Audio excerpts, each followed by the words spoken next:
occasion. I really do not know what to call this season. But we can call it season of discovery of fake agencies right here in Nigeria, from that of Prince Matthew Adeyemi, PFIPC, to the latest being a National Brands Development and Made in Nigeria Special Project, headed by another prince, Prince George Nwabueze. And people have questioned the integrity of this government and, of course, its drive against the fight against corruption in the country.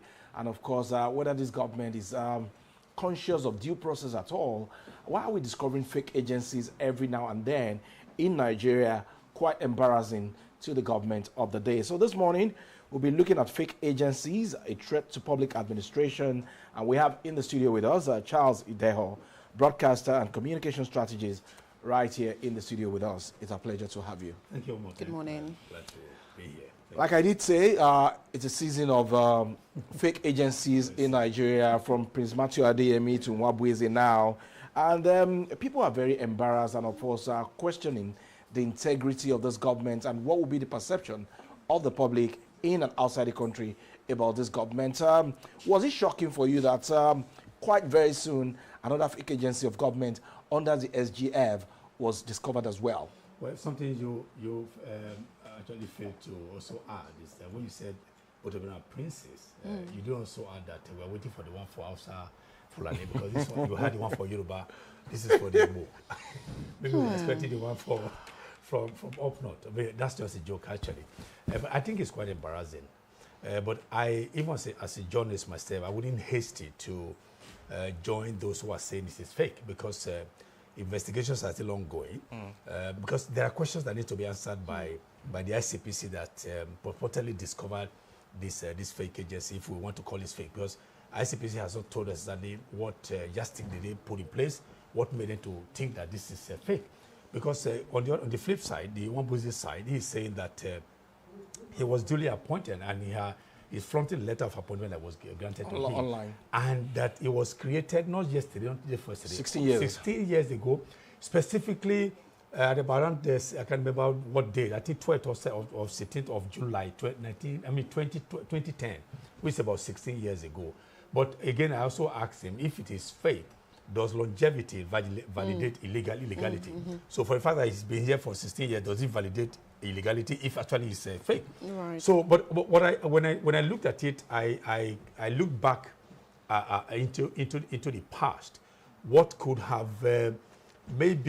what could have aided them, if it is fake indeed? Right. What could have aided them to create it and it wasn't detected? That should be under the Yaradua died May 2010, if I'm not mistaken. Then this was created in July. So does it mean that they quickly created it? Vacuum after Exactly. Maybe when we were not settled then about the doctor of necessity, whether to hand over to the vice president, where all this cabal around them. Was it that people just had to create? I mean, they saw a window of confusion and decided to throw that thing. That's what I'm thinking. It's a conjecture actually. But as I said, I think we are waiting for the ICPC to let us know what actually made them to say if it is fake. If all they have found, they have semblance of what the Prince Adeyemi means also. So we need to find out from them. If it actually is fake, then would Prince Nwabueze tell us that because it's been there for so long that we should just let it go. So there's a lot of questions that need to be answered. Right, Charles, from what you've just narrated now, and then when we bring the two agencies that we're dealing with at the moment, and we look at how they operated, it didn't feel like they operated in silos. They had offices, they had instruments of office, they had budgets also presented, for years that they ran. What does this really say about institutions? Because we've been talking about the fact that there's a need to create strong institutions as against creating strong personalities. But here we are, two officers within the presidency, of course, and both of them claimed that they had ample interaction with the office of the SGF, of course, which gave them office spaces and allocated to them various things that they needed to operate. Meaning that even the fakeness, like you rightly put, are all being subjective here. But what does this really say about how these things, either legal or illegal, could have gone for so long without being detected before now, and the fact that they had all the paraphernalia of office to operate, and operated even internationally? Internationally, okay. Right. But I think what I would spot there is the absence of proper corporate governance. Because when you don't have proper corporate governance in place, it has a way of making people to detect whatever is improper and all that. Because if you had a proper corporate governance, those checks and balances that appear to be missing in this will be in place, and we would be able to detect whatever move anybody can make. Because before agencies, I mean, you call them MDAs. MDA is an acronym for Ministries, departments, agencies, right. And then they do not exist in vacuum. They don't exist. They do not exist without any process to put them in place. There are processes when you don't just create ministries by fiat or by a spoken word of the president. When this thing comes, okay, they have a need for a ministry or department or agency to be created. Right. There are indeed processes that are followed. And once you have followed those processes precept by precept, then it will end up in gazetting those ministries or agencies that have been created. So, and this gazette, they have numbers. So if we say, if SCPC is saying, or if one person is saying this has existed for about 16 years, can we find the gazette, and then the number that created, and then what year was it, and then all the documentation, the documentations and all that. If ICPC is saying it is fake, can ICPC show us exactly what they think are missing in the process of creating the agency fake? Exactly, because as I said, these things are just not every day. Even in smaller organizations, you have these things are put in place. TV, for instance, you have from the gate to the top, everything are in process. Okay, so people can't just come here. I can't come here as an individual, just create an office here. It's not possible to use Dele and rest of them. My guys around here, it's not possible because there would be traps, or not even there would be due diligence. Exactly. Right. So does it mean that along the line, because again, governance in this country, what happens is that, as you said, something about giving strength and powers to individuals instead of institutions. When the president says anything, it goes. Almost anything goes, because nobody questions the president. The Senate president can say something, because they see a letter, they said this letter has been signed by the Senate president, then anything that is demanded in that letter will be granted. So, but the checks and balances that are supposed to be present in the proper corporate governance, I think is lacking. Exactly. Okay. Okay. I'm happy that you mentioned the Senate. Of course, the Senate and of course the House of Reps are expected to do some oversight functions on some of these agencies, because they will come before members of the National Assembly to defend their budgets. Yes. So for 16 years now, if the agency is indeed fake, how come we have not detected this fake agency up until now? And the oversight functions of these arms of government, is it really thorough from what we have seen lately? Okay, well, let me say this. This is a conjecture, but I do believe that some of these things are overlooked because of special interests by some of these lawmakers, because oversight, some of them have interest in some of these things. Okay, this take a bow and go.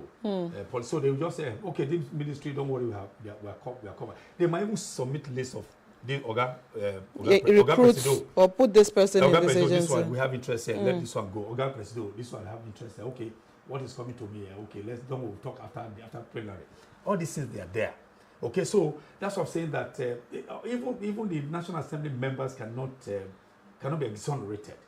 Because how can you pass the budget of a fake agency?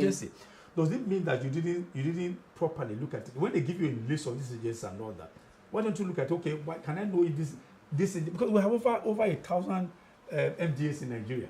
Okay, so I just feel that when a norm exists here, if there's a norm that exists here in this organization, for instance, it has persisted and it's existed for so long, there is the tendency of just saying, "Tebi bashe machine here, no jeko law." No, that kind of thing. So bashe machine here is something that they may be used over there, and then let some things go. They say, "Oh, I have interest." Oh, it's Senator Molo I believe in okay. Don't worry. After that, he's going to see us, and they let it go.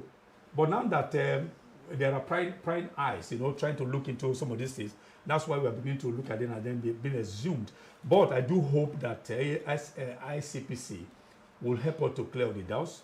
What are the things they found that are wanting, that are missing in the setting up of this agency that, of course, is so tell us for them to tell us that it's indeed fake.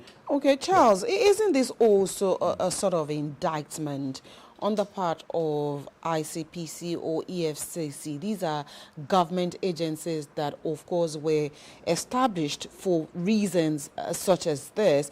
And if agencies such as the ones we're talking about existed for many years within the confines of government establishments, I mean, at the Federal Secretariat there in Abuja, is this also not a shirking of responsibility by these agencies that should be up and doing and ensure that, I mean, everything about government is sparking clean? Yeah, I think there's also lack of proper coordination and interconnect amongst these agencies that are supposed to be responsible, starting responsible of detecting this. For instance, if a Ideho is given an appointment, I am required to be investigated by the DSS. Right. If indeed I have some dirty in your cupboard, or right? If there are certain things I may have done, if there are improprieties in place, if they have something. But so does it mean that this principal boys they also didn't pass through the scrutiny of the agency to something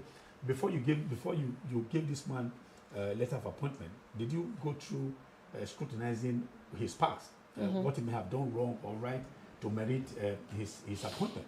So the agency, not just ICPC, I think ICPC sometimes is not proactive, but rather reacting to some things in the place. So I think all of them have to be coordinated, share files, share ideas. Oh, this file has come. ICPC, can you go check? Okay, DSS, okay, we have checked him, take the file. They look at it and they file. So if there's anything, they can bring it. But it does seem as if, as I said, this issue of elevating individuals above institutions. If they see, if ICPC sees that the letter of the president is there or the SGF letter, I'm not sure they're going to look and say, oh, this thing's from the presidency. Okay. And then everybody goes to sleep. So, but you don't know that people have become very clever to also circumvent the system and then find a way to push some things to sit behind and sneak some things in. Before you know it, these guys are there. They said they've existed for 16 years. That's how it's gone. That's how it's done. Earlier you pointed out that we cannot really call it a fake agency. For now. Some of the actions taken by Mr. President so far, sacking those permanent secretaries, was he hasty, or Mr. President should have waited for ICPC to conclude its investigation? No, I think it's not sacked. I think they were suspended. If what I read is different from what you read, they were suspended, which of course is part of the process. When an official has been indicted, and you do not want them to obstruct the process of investigation, you shove them off the system so that they don't influence whatever investigation will go. So what the president has done is in line with the civil service best practice and all that, so that they take them out for a while. Then if they're not found culpable, they may have cause to return them. But for now, if they remain in the system, they're going to be fiddling with these files. They might be, influencing certain things. So that's why you have to show them off. Let the investigation be unhindered. And then when they come out, if they are found culpable, then the weight of the law will be placed upon them. But if not, then they can be. So they were suspended. That's what I read. Yeah. Earlier you talked about corporate governance. Yeah. I'd like for us to, in the context of what we're discussing this morning, I'd like for us to look at issues around corporate governance and bureaucracy in government offices or government institutions, and how they also help fuel issues that we've seen or we're witnessing at the moment. Because again, sometimes because there are delays here and there, you're unable to have access to certain government information or offices. People also cut the corners to want to do things like we're saying now. So how do we marry, or where's the missing link between corporate governance, which you mentioned earlier, and bureaucracy? Well, bureaucracy is supposed to, it's supposed to be part of the process. Bureaucracy, because what you understand by bureaucracy here is that it's a stopgard. It's a stopgard. Right. No. By putting, if you mention bureaucracy in Nigeria, all ears, will like somebody's just trying to block you from certain doing right. But let me say that bureaucracy is part of the system, that you don't have to go behind a certain line. Okay, no, on that line, so you're not supposed to go behind or be behind a certain to get things done. To get there. So it precept by precept. It is the precept that makes everything thorough. But it is because once it gets to the certain desk, the person wants something out of it. Kick back out of it. So you say, until you don't do this, file will not move. When you have settled that, let me give an example. In India, for me to use India as an example, or an analogy for this, in India, there used to be, the ownership of businesses in India used to be in the hands of foreigners.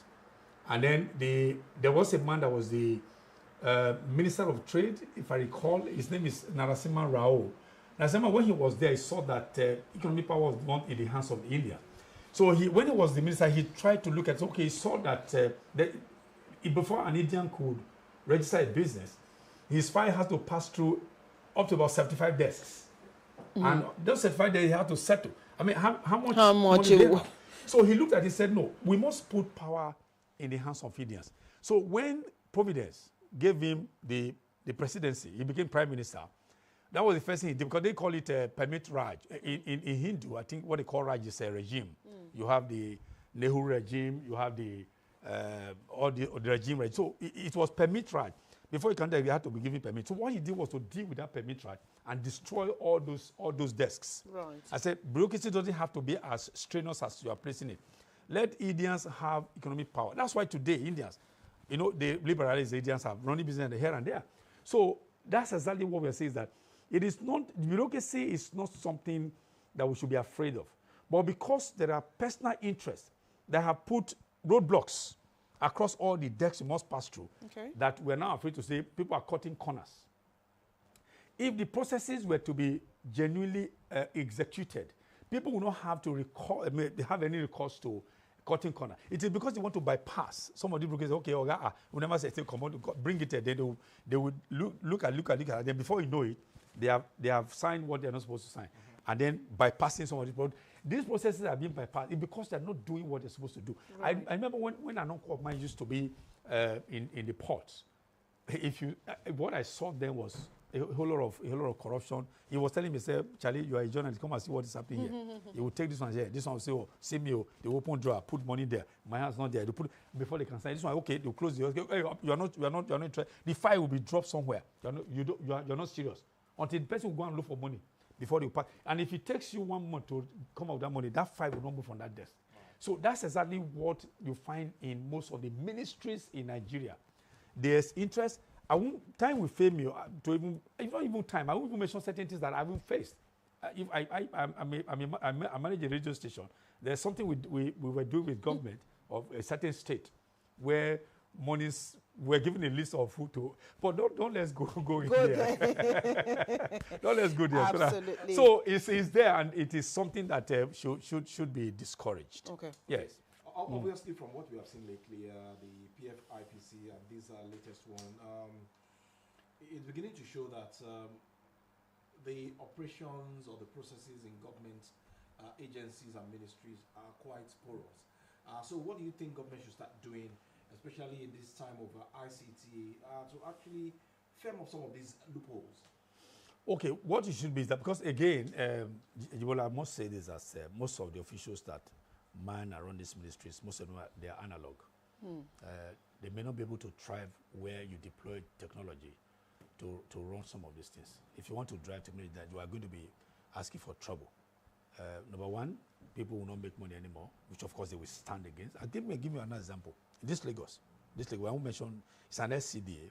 We were trying to have a partnership with them in terms of power supply and all that. When each time we went there, everywhere was dark. Why? So we got talking to the vice chairman. He now said, Mr. Journalist, don't let's go there. I said, why?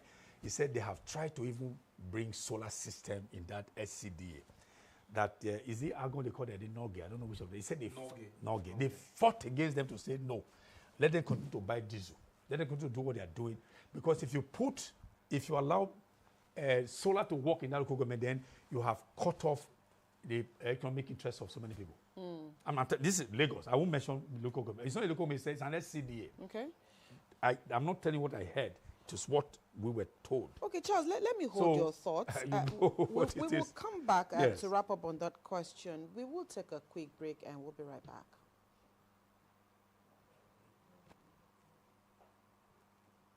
When malaria knocks you down, you can be sure parasites are having a party in your system. Welcome to our new kingdom, guys! Comel, an effective weapon against malaria.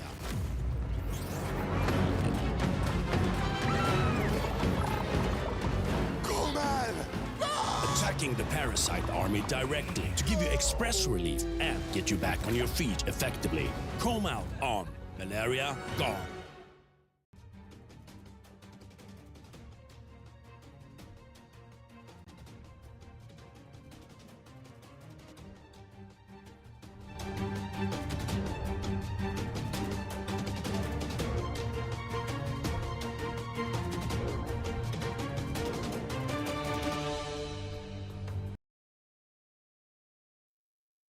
Thank you for staying tuned. It's still the conversation here on Lagos Television. Of course, we still have Charles in the studio this morning, and together we're still taking a look at this very serious issue that we've recorded in Nigeria. Charles, you know, riding on Ajibola's question when he asked issues around technology, ICT, and then you were trying to say that we still have a lot of analog people in the system. Be that as it may, will government fold its hands and assume that because we have more people still operating on the analog level and then not to do the needful by ensuring that you begin to inculcate the use of technology or begin to step up the advocacy on the use of technology? But how best can government begin to ensure that these issues are nipped in the bud? Like we mentioned at the beginning of this conversation, it is quite embarrassing that this is happening, especially in at such a time. So how do we wriggle out of the situation, and what should the agencies that are responsible be doing more so that if there are things that should still be discovered, they can be discovered well ahead of time? Okay, it might be difficult, but it's doable. I think what the government needs to do, if it has to come from the president, it has to be able to muster the political will to insist on certain actions, policies, to say it must be driven through. You must insist that perhaps some of them who are already existing have to go for a retraining, to unlearn, relearn, and then retool their skills to meet up with what you are advocating for. There's an agency, there's a commission in this country that, because I won't mention the brand's name, but when I mention what they do, you ought to understand. They are charged with the responsibility of registering companies in this country. I was in Benin last year, this year, I can't remember. Within 30 minutes, I registered a company. I didn't have to, and it was even a weekend. Wow. I didn't have to see anybody. It was a business name, not limited. Right. What was required, I went in there, logged in, put all the things they required on that. Before I knew it, the certificate was uploaded and I downloaded. There was no human interface. But we also know that this didn't happen years ago. No. What I'm saying first is that it was because there was a political will to change that. When I first registered my company in 2009, I knew what I went through. I paid all those permitrage of India, number for me to pay. But these days, I do not have to do that.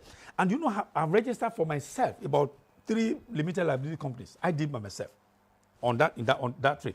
And I was interacting with the computer. With the network intake. So upload this one, there's a mistake here, change. I went down before they knew it, and everything was approved. So, and even in ministries, That can happen.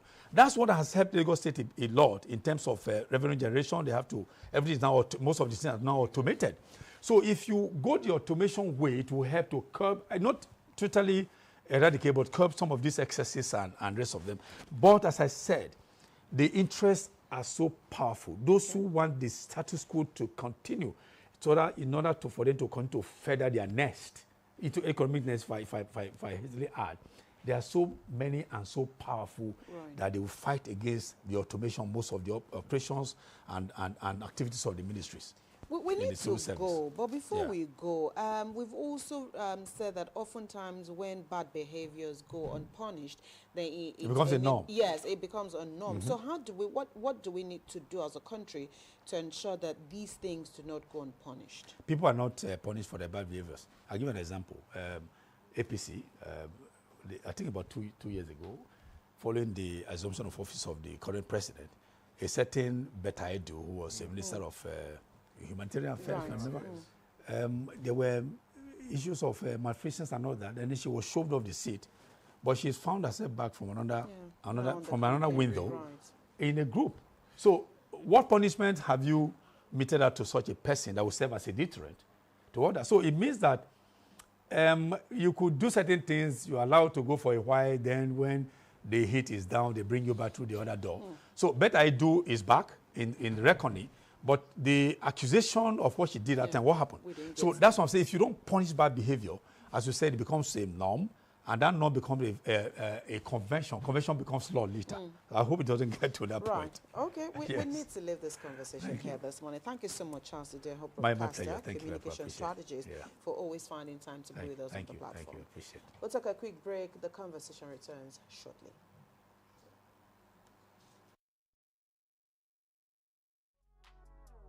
The views expressed on this program do not represent that of the producer.